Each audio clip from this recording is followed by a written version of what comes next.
পত্র ফাঁসের ঘটনায় কারা কারা অবৈধ সন্তান হিসেবে প্রশাসনে জন্মগ্রহণ করছেন এবং জন্মগ্রহণ করে এখন বিভিন্নভাবে দলীয় তকমা লাগাইয়া ভালো ভালো অবস্থানে আছেন, এইটা আনতে হবে।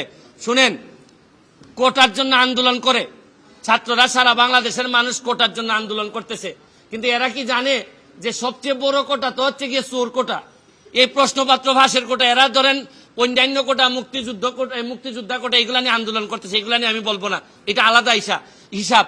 কিন্তু জানে না, এরা যদি জানতো যে সবচেয়ে বড় চোর দুর্নীতিবাজ কোটাটা হচ্ছে গিয়ে বাংলাদেশের বড় কোটা, এই কোটার বিরুদ্ধে আন্দোলন করলে সব জিনিস সুবিধা আমরা পাইতাম।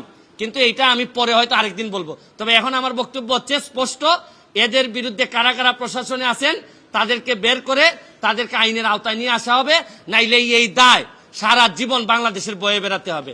আমি একজন এমপি হিসাবে, একজন ব্যারিস্টার হিসাবে আমি মনে করি এটা জাতির সামনে নিয়ে আসা আমার দায়িত্ব। আপনাদের মাধ্যমে আমি এটা ছড়াই দিতে চাই এবং আমি দেখতে চাই যে কি ব্যবস্থা গ্রহণ করছেন। নাইলে আমি মাননীয় প্রধানমন্ত্রীর কাছে প্রয়োজনে যাব, মাননীয় চিফ জাস্টিসের কাছে যাব, কারণ এইভাবে একটা দেশ চলতে পারে না। Thank you.